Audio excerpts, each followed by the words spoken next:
Yay! Welcome back to my channel. Today we are going to be discussing the Japa plan from Nigeria. Yes, so on the show with me today I have a friend from Canada, Oluwashe. Welcome to the show. My name is Oluwasheyi. I stay in Canada. I've been here for 5 years. I want to make it very clear from up top that I'm not a government agent for immigration, or I don't represent the government of Canada.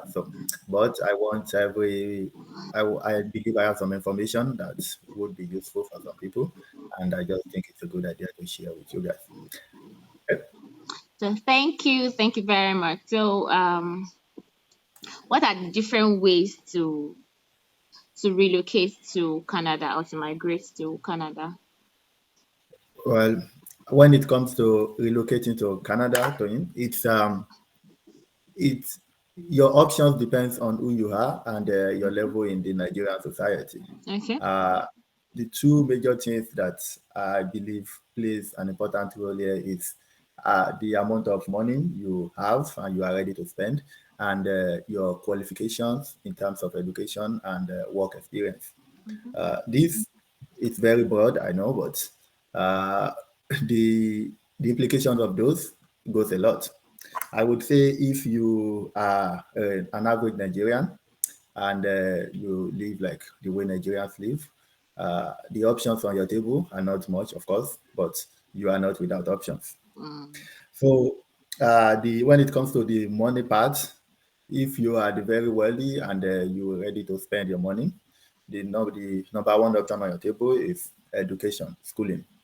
You can apply to any Canadian school and you get your admission and then you process your visa. After studying, it will be easier for you to go through any of the Canadian programs to get your permanent residence.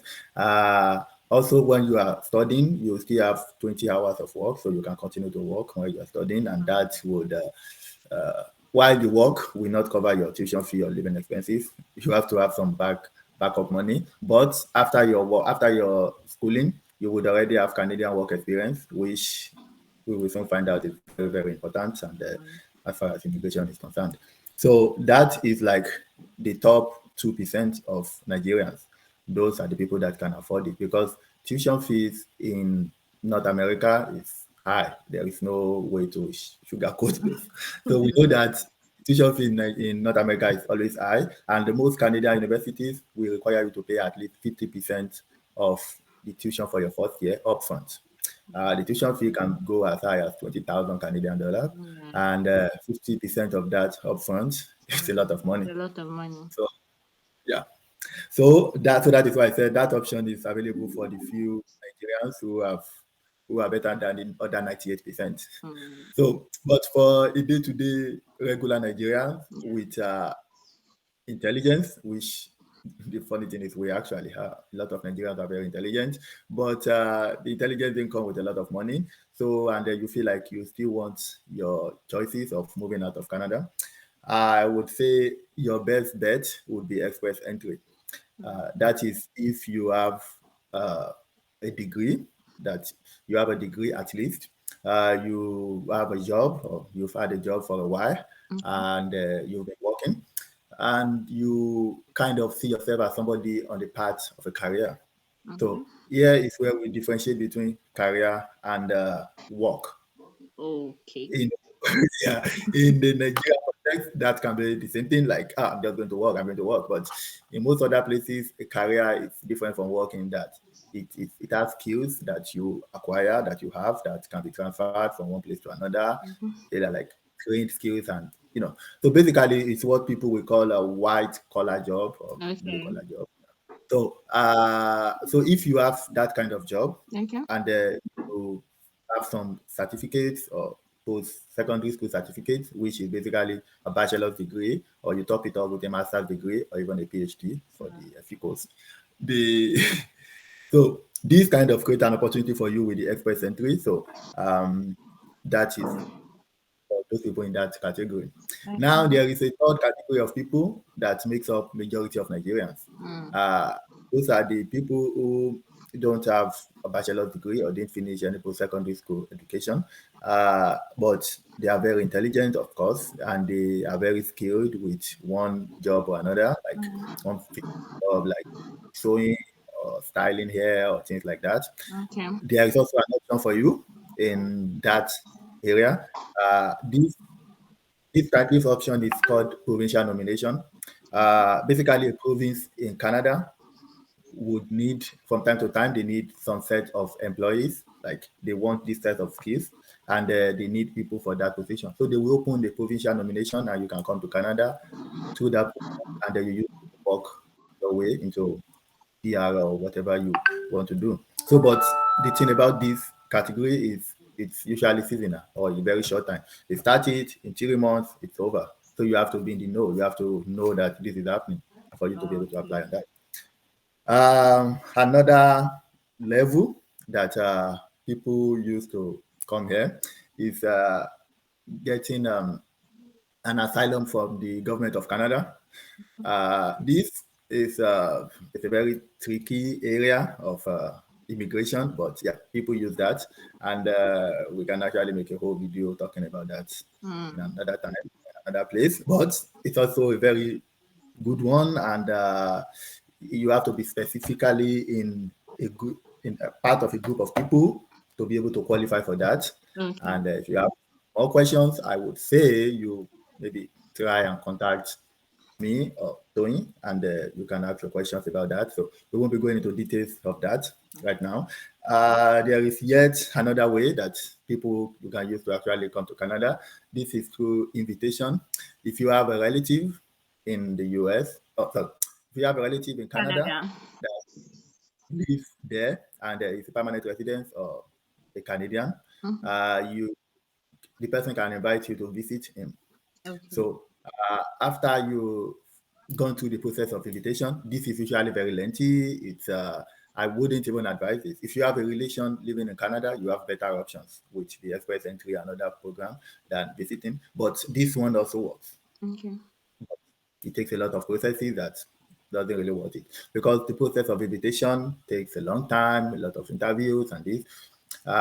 So after you've come as a visitor, you are visiting, immediately you are in Canada, you can then apply for a work permit. You're basically telling the government of Canada that, okay, I'm here, I just don't want to sit down. Can you let me work for the 6 months that I'm here? So you work, immediately you have a work permit, you can start working. That means you have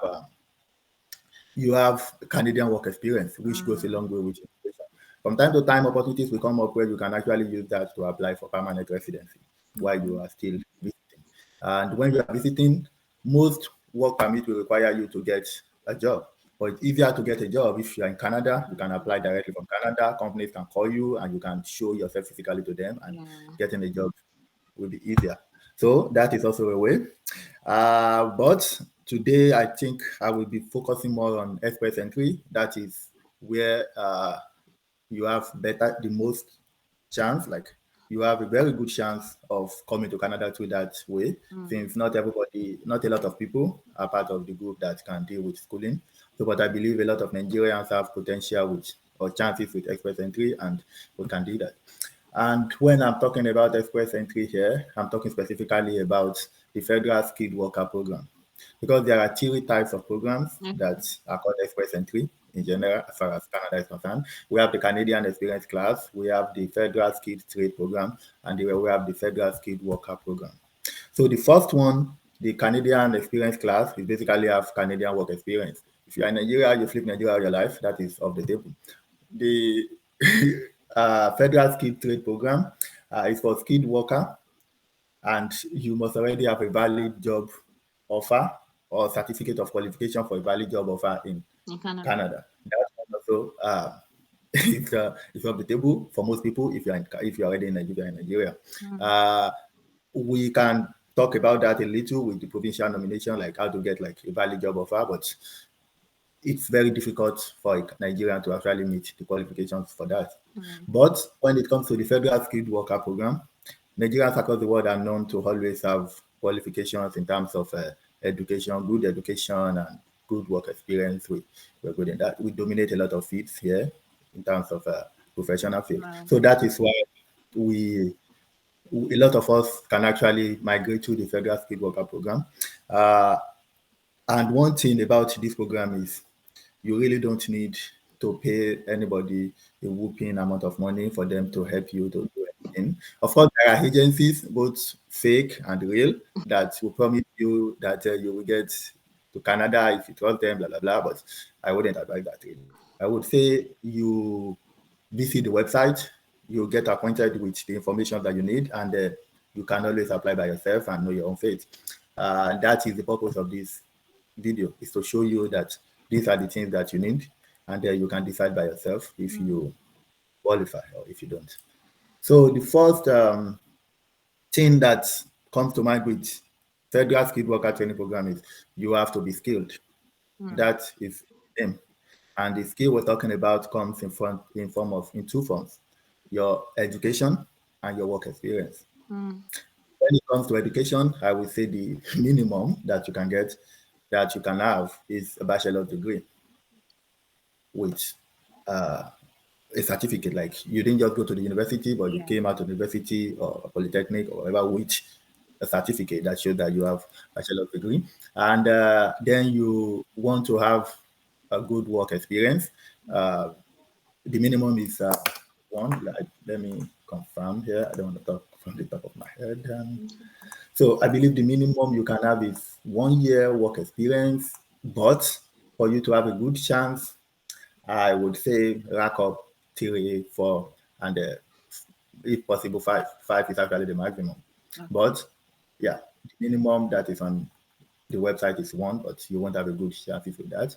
So the question that will come to most people's mind right now is, okay, I have this certificate, Yeah. and maybe I have a master's degree, and I have work experience. So can I just get get to an airport and book a flight to Canada? And the answer to that will be no. No. You can't. There are processes, there are procedures that you need to follow. And the first thing I would like to tell you, like if you want to get it done, the first thing is your English language test. Oh, yeah. Most Nigerians only speak English. Mm. Uh, we speak English and maybe one dialect or another, but usually we speak English and we are very good at it. Although most people don't realize that. So you want to do your English language test and you want to convert your certificate, the one you have, maybe a bachelor degree or master's degree, you want to convert it to a Canadian level of certificate. Let me put it that way. Basically, you want a trusted partner to go through your certificates and your courses and confirm that these courses are in accordance with what Canada accepts as that same level of certificate. Let's say you have a bachelor's degree, you need a trusted body to go through all your uh, courses and view it and be like, okay, this course actually worth bachelor's degree in Canada as well. So the one that the immigration body of Canada, the immigration body of Canada is the IRCC. So the one that the IRCC recognized is the IELTS. So it's what, so for that is for the English language test, sorry. Yeah. That is IELTS. And for your certificate, for your comparative evaluation of your certificate, you want to send it to just a minute, I'm blanking out there. Your comparative evaluation. So I know the government.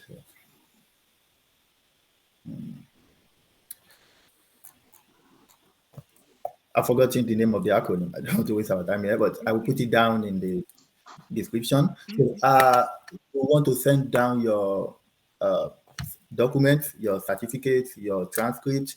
You want to send it for comparative evaluation. So basically, this usually take about 3 months. I think it was a little bit longer during the time of COVID, but maybe now it's back to normal. So you will send your certificate and your transcript. So this, you have to contact your university to contact the body and the send transcript and things like that. That can take another month or two, depending on your university in Nigeria, So, but the point is you want to get that done first because that usually take a while. And when you send your certificates and your transcripts, you have to pay some money, I think $100 or so. Uh, by that time, you want to go and start studying or reading for your English language Yeah. test. The English language test is, I don't expect it to be difficult for most people. Uh, Nigerians are good with English. We write it well, we read it well. The major challenge we have is we have different mother tongues, so Yeah. that means we have a lot of accents. Yeah. So our accents really affect the way we speak and the way we comprehend when other people speak. So most people they get good grades, good scores with the speaking, the writing Writing and and listening. listening. But when it comes to speaking and listening, we used to have a lot of challenges with that. And why that might be a difficult problem, I would say, it's not unsolvable. I would say if you want to improve your speaking or your hearing, you want to have conversations with people that have a different accent than you. Basically, the the evaluation is trying to measure how good you are with communicating with someone with a Western accent, Yeah. not American or European accent. That is what they want to, that is what the evaluation really care about. Okay. So that means you want to speak with somebody from Canada that Mm-hmm. was born here, not me. Somebody that was born in Canada with a Canadian accent, Mm. or an American with an American accent. You want Okay. to communicate with them, or a British. You want to communicate with them, you want to talk with them, you want to listen to them talk so that you can understand the way they talk and they can Yeah. understand you.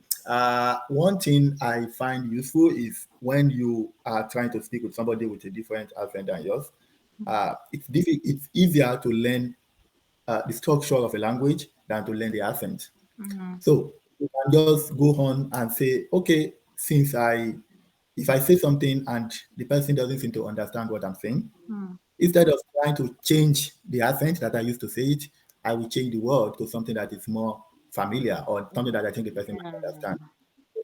If I want to say something like, I have finished the job, Mm.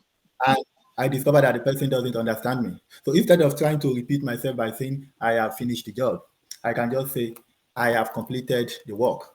Oh, So I'm still saying the same thing, but because I change the words you were. that I feel like the person is not understanding, it will tell the person that okay, this person understands this language. It's just like I'm not understanding their accent, and the Yeah. person can also get the message that we are passing along. So that can also be good. Of course, there are a lot of practice materials for passing the English language test. Um, I'm focusing a lot on the English language test because it determines a lot, not just the score for the English language test, but other scores as well. So I think we'll get back to that later.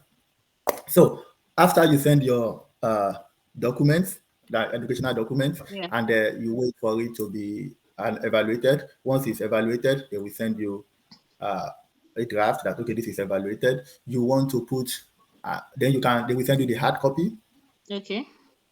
to you. Where people have problem with this is when they send you an hard copy. Fortunately, the Nigerian postage system is a little bit Yeah. not the best. So it might not get to you in any time between. It can get to you between any time between now and forever. So you want to put in a Canadian address or maybe an American address, Okay. or even an address. Anything outside Nigeria will actually be good. So you want to put in an address of someone you know, maybe in this part of the world, so that the Okay. person will receive the package in maybe less than a week after it's sent. The person can scan it and send it to you because that is Okay. all you need. Okay. So when you find yourself there, you can then ask for your Hard copy. original copy. Mm. Because it will take a while before it gets to Nigeria. That is if you eventually get it. Get it. So, uh, so after you've received that, Mm. you want to go to the Express Entry, the Canadian Website. IRCC website. You want to go there and start your application. First of all, you go to this website that will ask you to check if you're eligible. That is where it will go on and ask you a lot of questions about your level of education, if you are coming to Canada with your family, if Okay. you have a work experience, no, all the story. So you answer all of those, then we give you a reference number. Then you will continue to go and apply with that reference number on the same website or on another website, but it belongs to RRCC. Okay. Where what where things get very tricky is with the scoring system. So Okay. most people, I've had most people tell me that I did everything. I have a master's degree. I have 5 years working experience, and when my score came out as maybe 370 or 350. And how did that even happen? Like, I'm never gonna be qualified. So what I will say is there are a lot of things that contributes to your score. Mm. So I will take some time to see if I can clarify some things regarding that. So because the score is what dictates, is what they use to pick people and they will invite them for permanent residence application. So Okay. your score on the total, you have possible score that you can get is 1,200. Okay. So for your in general, like you have two, and those scores are divided into two groups. You have the mainstream. Let me see what the term here is, the term that we use to describe them. We have the core points, exactly. So you have the core points. The core points is 600. That is the maximum. Okay. Then you have additional points of another 600. Okay. So the core points make up of your skills and experience, Okay. your spouse and their language skills and their education, that is if you have a spouse. Mm. Then the skills that are transferable, including your education, your work experience, etc. So Mm. those are the core points. The core points. Then the additional points that you can rank up is if you have a Canadian degree, if you have a valid job offer, a nomination from a province, if you have a sibling or a family member living in In Canada, Canada. if you have a strong second language speaking skill. That's Okay. another thing. So all of these additional points, they are what you can do to improve your scores. Okay. And most people find it difficult to actually get a lot of points in this area because, well, it's some limit. There are a lot of points there that are just limited to Nigerians. But the ones that you can work on, I will try and discuss that. So the first thing that you want to work on really is your English language test Yeah. because that is what determines what they will use to multiply your scores that you get for a lot of your other skills. So you have your scores for education and you have points for work experience. Both of these will be multiplied by your English language score. So if your English language score is Okay. poor, you have a PhD, you might be getting points that are lesser than Later. what you will have language score and a master's degree. Oh, So that is why English language is score is very, important. very important. So yeah, I will quickly. So if let's say the English language score in Canada is ranked by the Canadian English Language Proficiency Index, they call it the CLB. Okay. So the CLB is what tells what your English language score would convert to in Canada. So you are required to do IELTS. But if you score anything less than, so the minimum that you can score for you to be qualified is you have to score the minimum of 6 points in reading, 6 in writing, 6 in listening, and 6 in It's speaking. speaking. But you want to score better than that. You want to be better than that. In fact, as a matter of fact, what you actually want is you want to have 7 in reading, 7 in writing, 8 listening, and 7 in speaking. Why you want that is when you have got your 6 points all rounder, Mhm. you have a CLB of 7. Okay. But when you score 7, 7, 8, 7, you have your CLB of 9. Now CLB of 9 and CLB of 7, it's a totally different game changer. Yes. I will explain that. So, for instance, if you have a CLB of 7, Mm-hmm. and so let's see how that reflects in your education, um, your certificate, and your education. So, if you have a CLB of 7 and you have a bachelor's degree, Mm. the, the point that you will get from a CLB of 7 itself by itself, hold on, uh, just a minute. Okay, okay, experience. No. So the point that you will get from a CLB of 7, if you are single, is 17. The point that you get from a CLB of 9 is 31 if you are single. But if you are with your partner, the point that you get from CLB of 7 is 16, and the point that you get from a CLB of 9 is 29. It doesn't look like much right now. Just It is uh, actually. it doesn't look like much, but wait for it. Now, if you actually have, but where it becomes more significant is when you now start dealing with your certificate itself. So the Mm-hmm. point you will have for having a bachelor's degree, if you have a CLB of 7, Mm-hmm. will be 25. But if you have a CLB of 9, you will get a 50 points from the same bachelor's degree. So Oh. that is where it becomes a game changer. It starts becoming obvious that you have to get as much point as you can As you get from can. your education, of course. Yeah. So the same thing applies to your work experience. Mm. Uh, Immediately, once you have 7, let me see, different work experience. Yeah. So for different work experience, you can start from 1 year, 2 years, 3 years, 4 years to 5 years, depending on your level of work experience. But before you start having something significant, I would say you should have 3 years of work experience Mm. that you can convert. So, and when you have 3 year work experience, they will still have to they will have to multiply it by the level of points that you That have you have in in your your English test. Wow. so that is why again you still want to have A a good better English grade. language. In fact, Yeah. you want to go for a 9. That is Yeah. when you start feeling like you have a good option there. And another thing that contributes is age. Okay. Uh, when it comes to age, your prime age is 20 to 29. Okay. That is where you have the highest points. Yeah. From that, it starts dropping. 30, 31, 32, it just starts dropping points until. So, but if you are between 20 to 29 and you are by yourself, that is just straight 110 points. Immediately you are 30, you are 105, 31, 99, 32, 94. You just keep dropping till immediately you are 44, you drop to 0, 45, 44, you drop to 6, and 45 is 0. So, so that is where you get your point in terms of age. You want to make sure Do it as soon you as are, you can. yeah, exactly. And if you are younger than 20, you have a lesser point, of course. If you are 19, you will still get 105. If you are 18, you get 99. If you are less than 18, you get 0 at least. And if you have a job offer, now this will rack you a lot of points. I think 200 points just for having a job offer. Mm. So lots of points.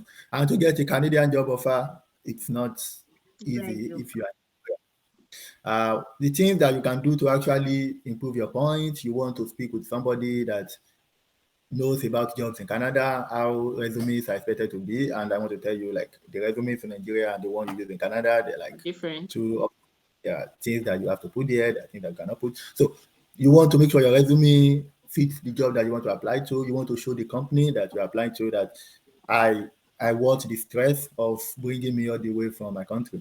Hmm. So these are things that you can actually work on. What you can also work on to improve your point is the provincial nomination. Those ones you have to go to individual provinces and check the website to see when they have any program that you think you can be part of. So, for instance, the new government of New Brunswick, I believe they were looking for, I don't know if it's still on right now, truck drivers. So Okay. if you feel like, oh, I can drive truck and I'm really good at it, you Hmm. can just apply directly for that. That one is almost like Just go to automatic their qualification. website and apply, right? Go to the website of New Brunswick province and you apply for that. One thing that uh, most people wouldn't know from Nigeria is the Canadian provinces that you can actually have a better chance of going, the ones that you won't have a lot of chance. So when it comes to provinces, the number one red flag, the one you don't even want to think of, is Quebec. Not because the province is not good or something, but the the government of Quebec really value French.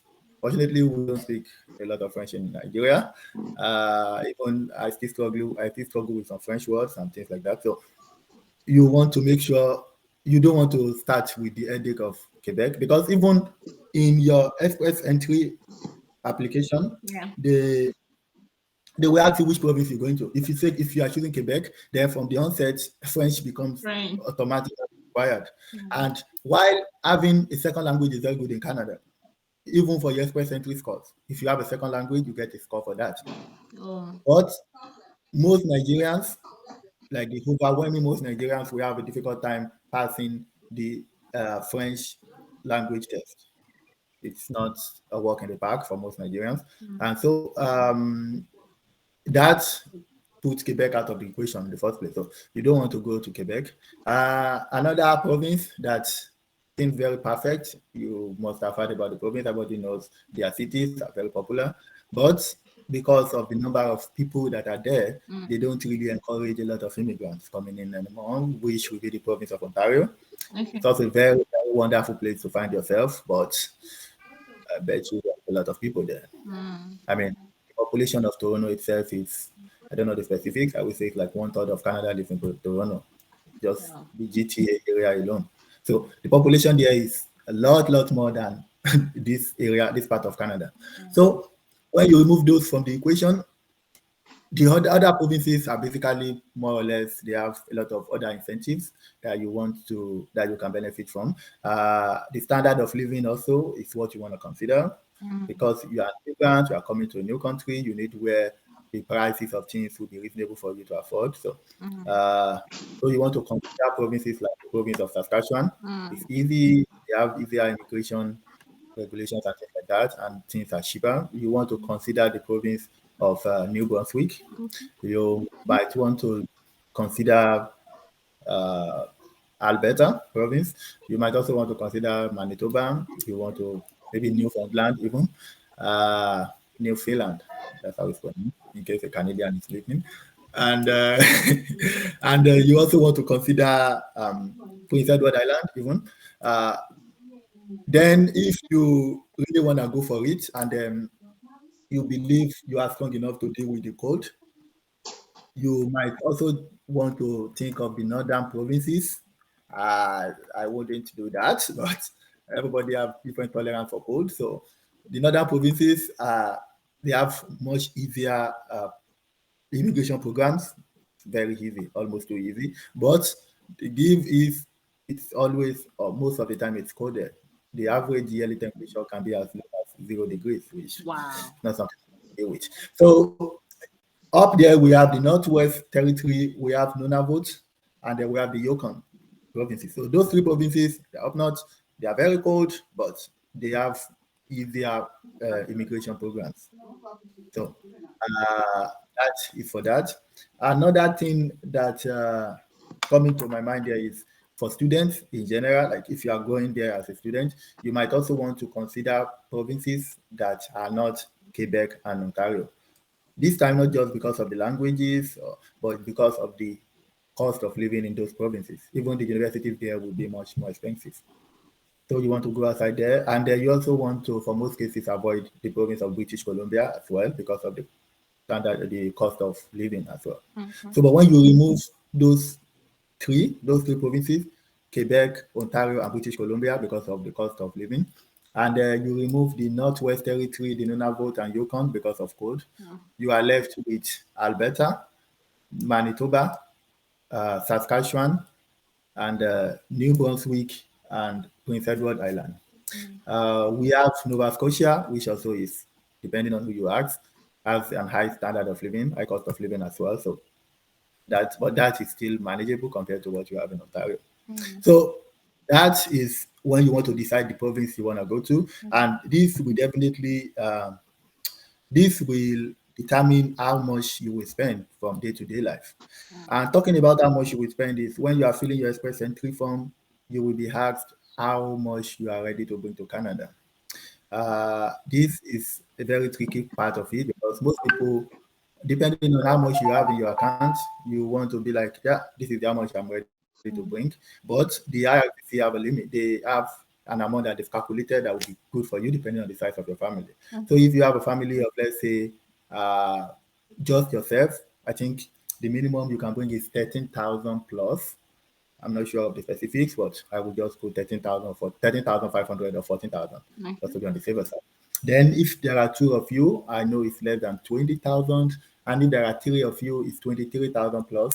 I don't know the specifics from the top of my head, but these specific questions, they are things that you can put your comments in the you can comment, and I will be replying to the comment of this video for a week or so. So if you have any specific question regarding any amount or any specific numbers, yeah, I can give you links to it. I can answer quick questions.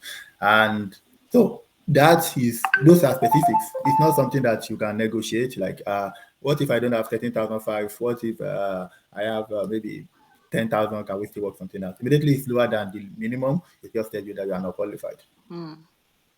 Yeah. So I think that is that kind of sums it up. I know it's like over the top summary, but that should get you on the right path if coming to Canada is what you want to do. And good luck. Wow. Wow. Thank you. Thank you. Thank you. Thank you Thank so much. you. Thank you guys for watching. I'm sure you've learned a lot from this video. I'm sure you have gotten some information from this video that will help you if you're trying to relocate, or if you've been trying to jackpot from Nigeria. So do well to subscribe to this channel, do well to like this video, please share with people that needs it also. Please don't just watch it by yourself alone, but please kindly share with other people, and I'll see you in the next video. Bye bye.